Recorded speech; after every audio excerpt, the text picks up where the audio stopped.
There are actors who command a room by raising their voice.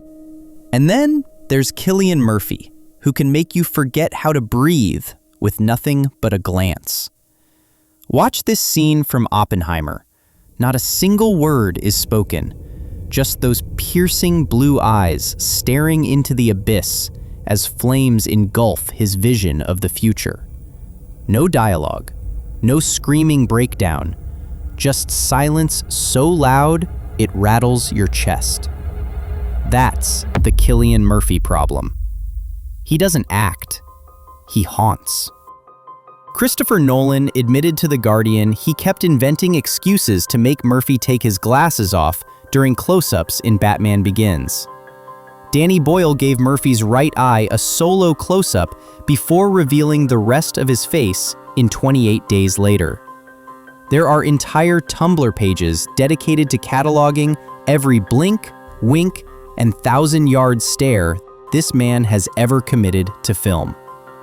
But here's what makes Murphy genuinely dangerous as an actor. For 2 decades, Hollywood almost missed him entirely. He was the guy directors kept casting as the villain, the sidekick, the haunted soldier in the background, while lesser actors took the lead roles. It took until 2013 for Peaky Blinders to prove he could carry a story. It took until 2023, 21 years into his career, for Christopher Nolan to finally give him a leading role in Oppenheimer. I've worked with Cillian for 20 years. I know he's one of the great actors, but I've never worked with him as leading man. And so this time, we got to pick up the phone and say, okay, this is the one where you're taking center stage. When Nolan handed Murphy the script, he left a handwritten note on the first page. "Dearest Cillian, finally, a chance to see you lead. Love, Chris." Finally. After working together on 5 films. Because Cillian Murphy is what we call the inverse actor. While everyone else in Hollywood is screaming for an Oscar, Murphy whispers. And somehow, that whisper is deafening.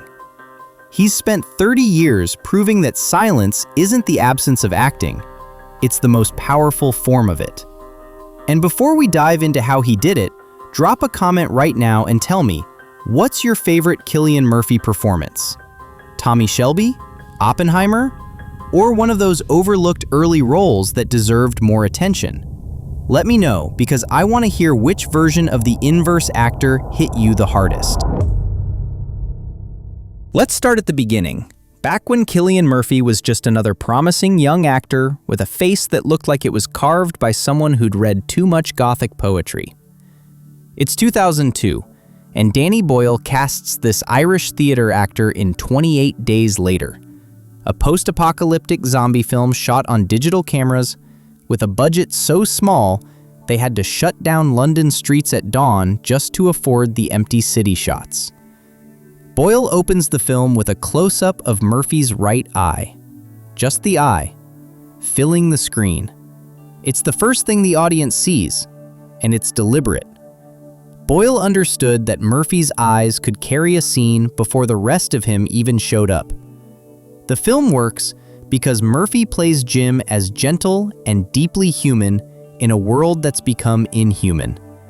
And when Jim finally does snap in the climax, unleashing a furious rampage to save the people he loves, it's shocking precisely because Murphy spent the entire runtime establishing him as soft-spoken and non-violent.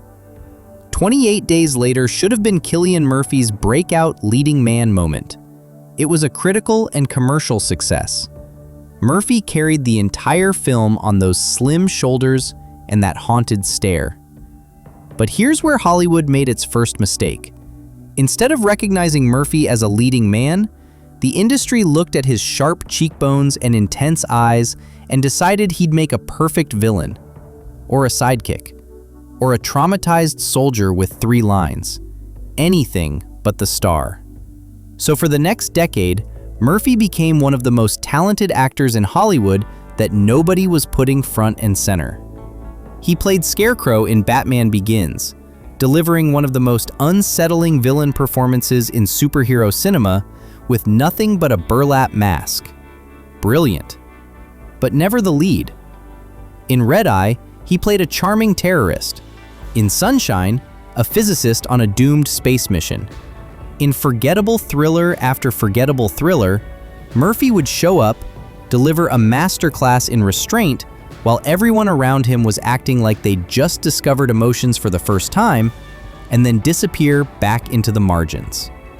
Part of the problem was Murphy himself. In an industry built on self-promotion and red carpets, Murphy was the opposite. He's an introvert who lives in Ireland, far from the Los Angeles publicity machine. He doesn't chase fame. Murphy was flying under the radar by choice, and Hollywood took that as permission to keep him there. But here's the thing about talent that profound. Eventually, it becomes impossible to ignore. And in 2013, a BBC period drama about razor-blade-wearing gangsters in post-war Birmingham was about to change everything. Because Murphy was about to walk into frame wearing a flat cap and carrying a cigarette. And he wasn't going to say much. But somehow, that silence was going to make him the most terrifying man on television. Tommy Shelby is not a good man. He's a war veteran with PTSD, a gangster who orders executions over breakfast, and a crime boss who treats human life like a ledger. And Cillian Murphy plays him like a loaded gun that's always pointed at you, but never quite fires. When Peaky Blinders premiered in 2013, it wasn't an instant phenomenon. It was a slow burn that found its audience through Netflix binges. But from the very first episode, it was clear that Cillian Murphy had finally found the role that would make Hollywood sit up and pay attention. Tommy Shelby walks into frame and owns it. Razor blade sewn into his flat cap, cigarette perpetually dangling from his lips. Eyes like frozen lakes, beautiful and dead at the same time. Murphy physically transformed for the role. He adopted a flat, clipped Birmingham accent, stripping away his natural Irish lilt until he sounded like a man who'd had every soft edge beaten out of him by war. He slimmed down, sharpened his cheekbones, and adopted a physical stillness that made Tommy look like he was conserving energy for violence. When Tommy lights a cigarette, it feels like a threat. When he adjusts his cap, it's a warning. But the real genius of his Tommy Shelby is the silence. Tommy rarely raises his voice. When he's angry, he goes quieter. When he's devastated, he goes stone cold still. One fan on Reddit pointed out that if you were in trouble with Tommy Shelby, he'd be so hard to read, probably a lot scarier when he gives you the silent treatment than if he was to yell at you. That's the key. Murphy understood that Tommy's power comes from control. The calmness isn't peace, it's calculation. It's a man whose mind is always 3 moves ahead. And when that control finally does crack, it's devastating, because Murphy made you believe it never would.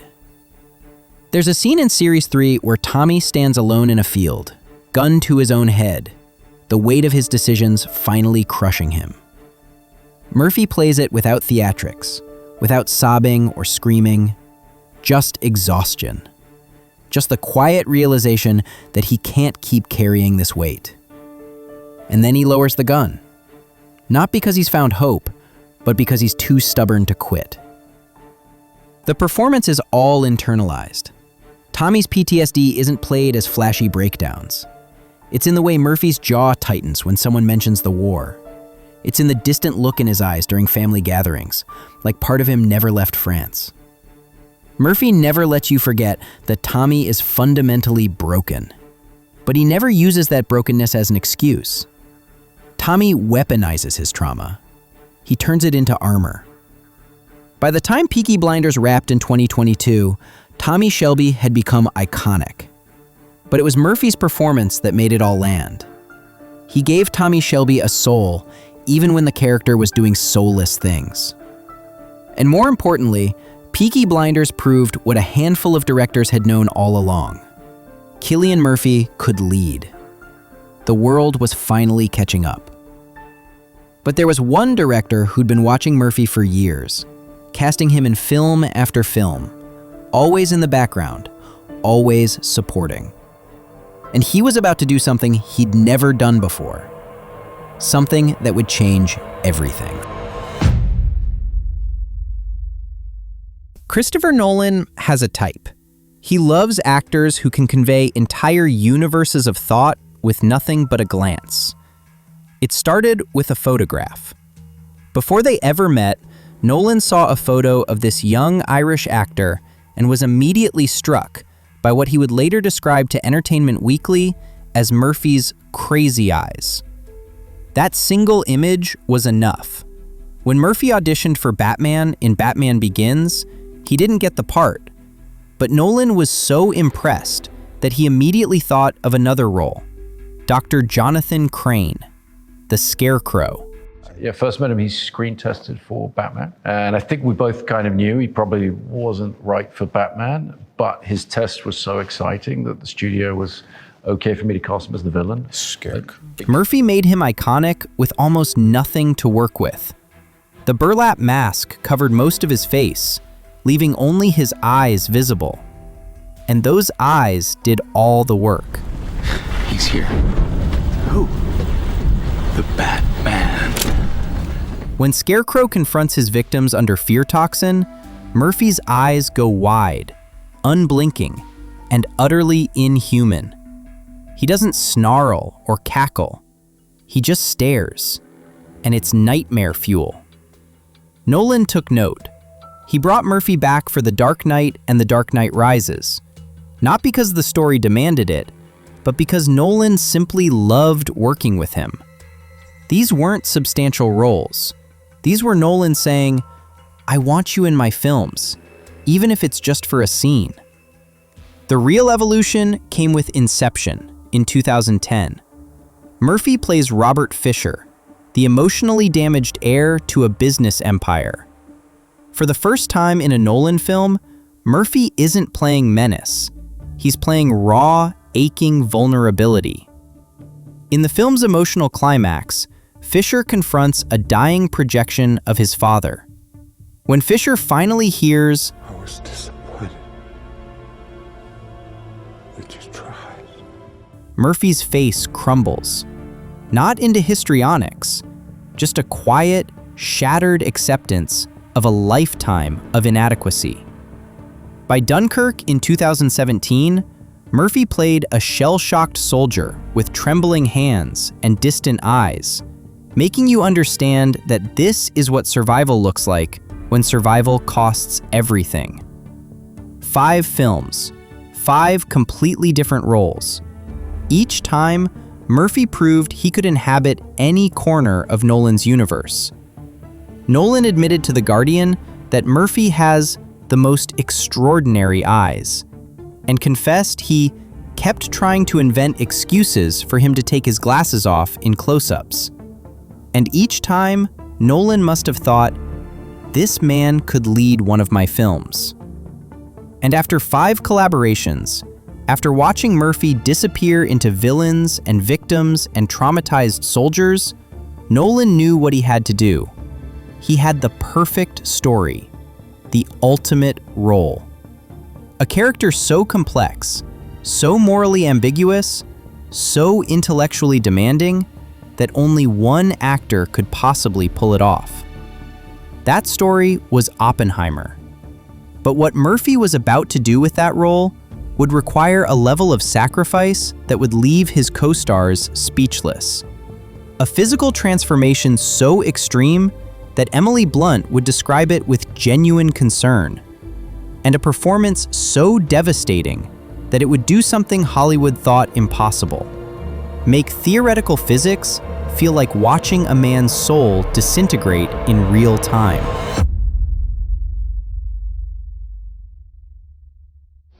Now I am become death, the destroyer of worlds.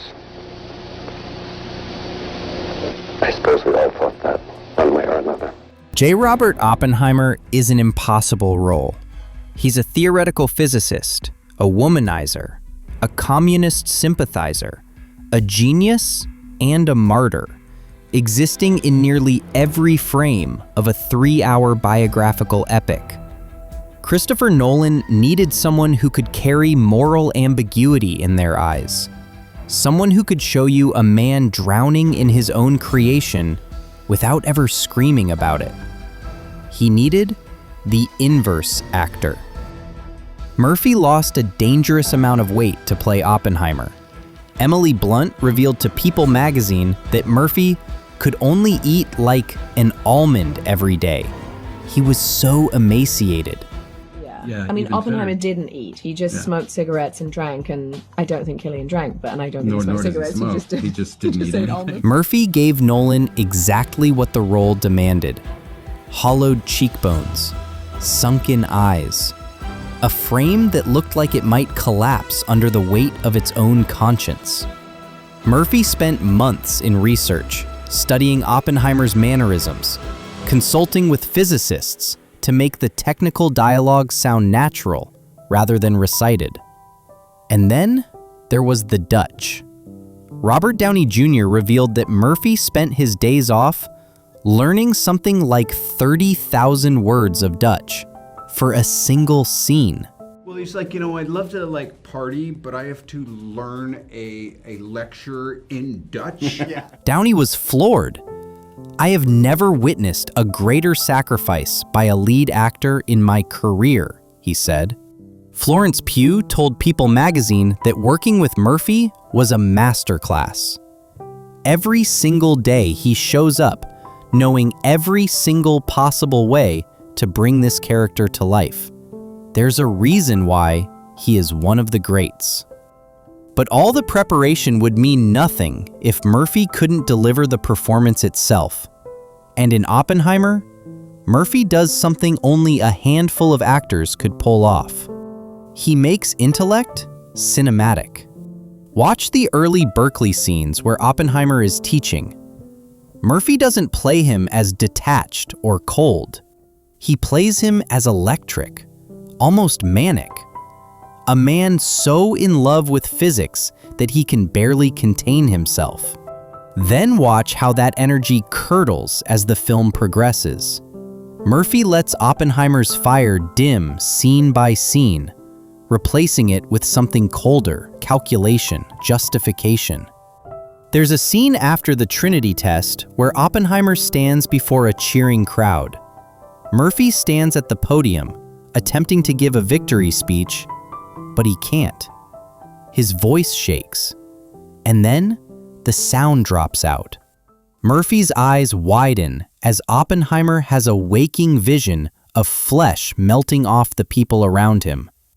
Not a single word is spoken, just Murphy's face. Just those piercing blue eyes staring into the abyss of what he's done. The Crimson, Harvard student newspaper, described it perfectly. Not a sound is uttered, but the emotion conveyed in those piercing blue eyes speaks louder than words. While other actors are gaining 40 pounds or screaming until their veins pop for Oscar consideration, Murphy does the opposite. He subtracts.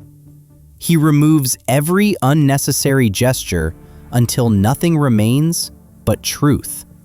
There's a late scene where Oppenheimer, his security clearance revoked, talks with Einstein by a pond. As Einstein walks away, Murphy stands alone, and you can see the full weight of his life settling onto his shoulders. Murphy plays this with utter stillness. No music, no dramatic camera moves, just an old man by a pond, drowning in the consequences of his own genius. And it destroys you. And the Oscar goes to Cillian Murphy. When Cillian Murphy won the Oscar for Best Actor, it felt less like a surprise and more like the industry finally correcting a decades-long oversight. This wasn't just recognition for Oppenheimer. This was recognition for every quiet, brilliant performance that had been overlooked. Finally. But here's what most people don't understand about what Murphy actually did across these 3 decades. Because calling him the inverse actor isn't just a clever label. It's a complete philosophy of performance that goes against everything Hollywood teaches. And once you see how it actually works, you'll never watch acting the same way again. So, what does it actually mean to be the inverse actor? Hollywood has a formula for great acting. Big emotional swings, Oscar clip breakdowns, scenery-chewing monologues, physical transformations where you gain 40 pounds. The louder you are, the more serious the performance. Cillian Murphy built his entire career doing the exact opposite. While other actors project emotion at you, demanding you feel something, Murphy withholds. He compresses. He makes you lean in. He makes you work for it. It's what sculptors call the subtraction method. Michelangelo said he didn't create David, he simply removed the marble, hiding it. Murphy doesn't add layers of performance. He carves away everything unnecessary until only truth remains. Watch 28 Days Later. Jim is gentle and confused for 90 minutes. And then he erupts into animalistic violence. That explosion hits like a bomb precisely because Murphy made you believe Jim would never be capable of it. That's the power of the inverse actor. The eruptions are devastating because you've been waiting for them. Tommy Shelby works on the same principle. The calmness isn't peace. It's a coiled spring. Every quiet moment is stored energy waiting to be released. And when Tommy finally does break, it shatters you because Murphy spent hours making you believe it never would. In a film landscape where actors are treated as interchangeable parts in a blockbuster machine, Murphy refuses to be uninteresting. He doesn't need explosions or superpowers to command your attention. He just needs you to look at him. Really look. And I'd feel like he was looking through me like I didn't exist. And I was like, that sucks. Because while everyone else is adding more volume, more tears, more theatrical gestures, Murphy is practicing negative space. In cinematography, negative space is the empty area around the subject that actually defines it. The silence that gives the sound meaning. The stillness that makes the movement matter. That's what Murphy has mastered. He understands that silence isn't the absence of acting, it's acting at its most concentrated form. He's proven that you don't win by being louder. You win by making everyone else shut up just to hear you. And for 30 years, while Hollywood was screaming for attention, Cillian Murphy was whispering.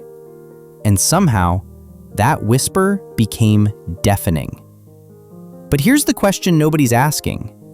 If Murphy's been this brilliant all along, if directors like Nolan and Boyle knew it from day one, why did it take Hollywood 20 years to finally give him his due?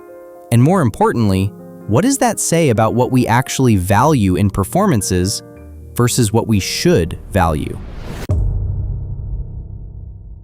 So what is the Cillian Murphy problem really? It's not a problem at all. It's a superpower that Hollywood mistook for a limitation. For 2 decades, the industry looked at Murphy's quiet intensity, his refusal to scream or chew scenery, and assumed he couldn't lead. They saw an actor who does his most powerful work in silence and thought, that's not enough. They were wrong. Christopher Nolan knew. Danny Boyle knew. The directors who kept casting him, the co-stars who called him one of the greats. I've been waiting to meet Cillian for years, and the fact that I was able to work so closely with him on this was an utter dream, like totally. They all knew. It just took the rest of us 20 years to catch up. The inverse actor didn't change his approach to get Hollywood's attention. He didn't start screaming. He didn't gain 50 pounds or lose his mind on camera for awards consideration. He just kept doing what he'd always done. Withholding, compressing, turning silence into the most dangerous weapon in his arsenal. And eventually, the world went quiet just to hear him. Look, maybe you think I'm overstating this. Maybe you've got a different take on what makes Murphy's performances work. Or maybe there's another inverse actor out there who deserves the title. Drop a comment and tell me where I'm wrong. Or better yet, tell me which actor you think operates on that same frequency. The ones who don't need volume to dominate a scene. Because apparently, someone needs to say what everyone's been thinking, but too distracted by the noise to notice. And if you want more deep dives into the actors, directors, and films that break the Hollywood formula, the ones who prove that the industry's loudest voices aren't always its most powerful, hit that subscribe button. Because in a world full of noise, Cillian Murphy taught us something essential. Sometimes, the loudest scream is the one you never hear. Sometimes, the most unforgettable performances are the ones that whisper. And sometimes, the most extraordinary thing an actor can do is look directly into the camera, say nothing at all, and make you feel everything.